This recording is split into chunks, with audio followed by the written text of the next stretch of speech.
Hello everyone, welcome back to my YouTube channel. तो आज हम बात करने वाले हैं कोर्डेटा बुक का नेक्स्ट टॉपिक, वो है एग्नेथा के बारे में। ठीक है, तो आज हम एग्नेथा के ओरिजिन, इवोल्यूशन और उसका करेक्टरिस्टिक्स देखेंगे।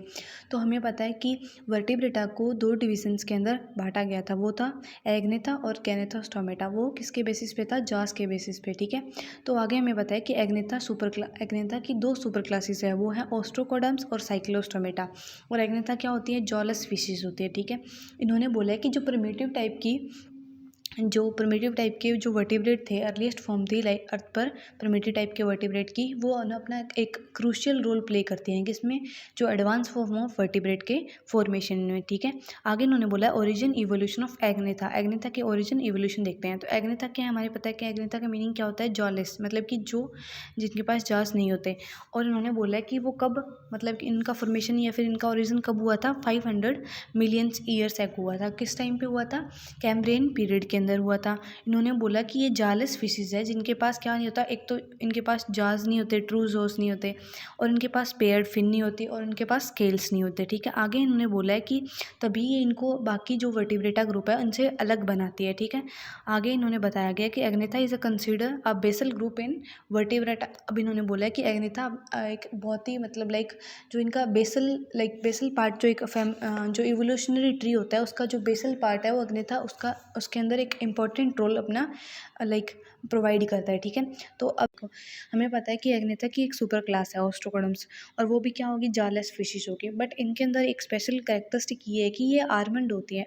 आई मीन कि इन्होंने बताया कि जो इनका हेड होता है वो इनकेस्ड किसके अंदर होता है? एक सॉलिड शील्ड के अंदर। इनके हेड के ऊपर एक सॉलिड शील्ड पाई जाती है, जिनको बोला जाता है बोनी डर्मल प्लेट। ठीक है, और जो इनकी रेस्ट ऑफ द बॉडी है वो स्मॉल लाइक स्केल्स, लाइक उनके ऊपर सीरीज ऑफ स्मॉल प्लेट्स पाई जाती हैं, जिनको बोला जाता है डर्मल स्केल्स बोला जाता है। ठीक है, तो इन्होंने बोला है कि जो इनकी जालस फिश है इनके ऊपर आर्मेंट पाया जाता है। ठीक है, और ये कब आए थे? ये आए थे ऑर्डोविशियन से लेकर डेवोनियन पीरियड के अंदर इन्होंने ये पाए गए थे। ठीक है, अब इन्होंने बोला है कि जो प्रिमिटिव टाइप की फिशेस थी वो उनकी जो बॉडी थी वो हैवली आर्मंड बॉडी थी, और उनके पास फेयर फिन नहीं थे, और उनका यूनिक फीडिंग स्ट्रक्चर था। ठीक है, आगे इन्होंने बताया कि इनकी बॉडी जो बोनी प्लेट से कवर थी। ठीक है, जो इनको किस में मदद करती थी? इनको मदद करती थी अगेंस्ट द प्रीडेटर। ये जो बॉटम डिवेलर्स थे, लाइक ये जो बॉटम के अंदर जो भी स्मॉल वर्टिब्रेट या डिट्राइटस थे उनको ईट करने में, लाइक उनको ईट करते थे। ठीक है, जो उन पे फीड करते थे ये।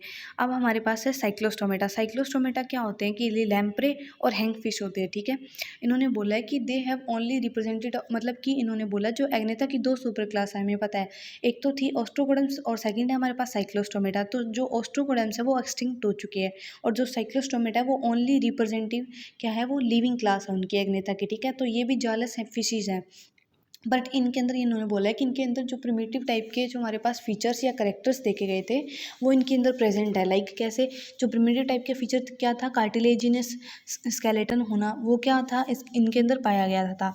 ठीक है, आगे हमारे पास है इनके अंदर जो फिन्स भी नहीं थे। इन्होंने बोला कि इनका जो सर्कुलर माउथ था जिसके अंदर रेस्पिंग टीथ भी पाए जाते थे। ठीक है, और जो लैम्परे होते हैं वो क्या करते हैं? इनका पैरासिटिक फीडिंग बिहेवियर होता है, मतलब कि जो दूसरे लाइक जो बिग फिशेज उनके ऊपर क्या होती हैं? ये उनके ऊपर पैरासाइट होते हैं, और उनसे ब्लड और टिश्यू से, मतलब लाइक ब्लड सक करते रहते हैं टिश्यू से। ठीक है, फीड ऑन ब्लड भी एंड टिश्यूज़। ठीक है, आगे इन्होंने बोला है कि जो हैंग फिश है वो क्या है हमारे पास? वो सेक्वेंजर्स है, लाइक वो जो मतलब जो डेड डाइंग ऑर्गेनिजम्स है उनके ऊपर फीड करती रहती है अपना। ठीक है, अब इन्होंने बताया कि जनरल करेक्टरिस्टिक ऑफ एग्नेथा की जनरल करेक्टरिस्टिक बताई है। लाइक ये जालस है, हमें पता चल गया, इनके पास ट्रू जाज नहीं है। ठीक है, इनका जो माउथ है वो कैसा होता है? सर्कुलर होता है। बोला इनके अंदर कार्टिलेजिनस स्केलेटन पाया जाता है। ठीक है, जो मतलब एडवांस फॉर्म क्या होता है? लाइक बोनी फिशेस का पाया जाना, सॉरी हाँ, बोनी फिशेस का पाया जाना। इनके पास पेयर्ड फिन भी नहीं होते। ठीक है, और इन्होंने बताया कि जो इनका रिप्रोडक्टिव सिस्टम है वो प्रिमिटिव टाइप का होता है, लाइक ये एक्सटर्नल फर्टिलाइजेशन करते हैं। ठीक है, यूनिक फीडिंग मैकेनिज्म भी होता है साइक्लोस्टोमेटा और ऑस्ट्रोकोडम्स के अंदर। ठीक है, इनका यूनिक फीडिंग मैकेनिज्म भी देखा जाता है। लाइक कुछ हम एक्स्ट्रा चीज़ें भी लिख सकते हैं, जैसे कि जो लैम्प्रे है उनके अंदर क्या होता है? ब्रेन बेटर डेवलप होता है, और जो हैंगफिश है उनके अंदर बेटर डेवलप नहीं होता। क्रेनियल नर्व्स जो है लैम्प्रे के अंदर 10 पेयर पाई जाती हैं, और हैंगफिश के अंदर जैसे कि 8 पेयर पाई जाती हैं। और लाइक जो सेक्सेस हैं वो किसके अंदर, लैम्प्रे के अंदर सेपरेट होते हैं, और वहीं अगर हम हैंगफिश के अंदर देखें वो यूनाइटेड होते हैं, और उनके गोनाड्स क्या होते हैं, हर्माफ्रोडिटिक होते हैं। और जैसे कि डेवलपमेंट हो गया, तो डेवलपमेंट क्या होता है, इनडायरेक्ट होता है लैम्प्रे के अंदर, और इनके अंदर क्या होता है, लार्वल स्टेज भी पाई जाती है जो मेटामॉर्फोसिस भी करेगी। और जैसे कि हैंगफिश के अंदर क्या होता है, डायरेक्ट होता है। एग्नेथा ना जो क्या था, एक जॉलर स्पीशीज़ थी, और जो अपना क्रूशियल लाइक वो इनका एक क्रूशियल रोल प्ले करते हैं, वो किसके अंदर, लाइक इवोल्यूशन के अंदर वर्टिब्रेट है। जैसे एक पहले हमने बताया कि जो मतलब कि जो एम्फीबियंस ये सब जो भी हमारे पास डेवलप हुए थे, जो जितने भी ग्रुप्स थे हमारे पास, वो फर्स्ट ऑफ ऑल कहाँ से, लाइक वाटर से डेवलप हुए थे। तो उन्होंने बोला था कि पहले हमारे पास जाला स्पीशीज़ आई, देन जार स्पीशीज़ आई, देन एम्फीबिया, ये सब आई। तो हम इसके अंदर भी बहुत ही इंपॉर्टेंट रोल प्ले करता है।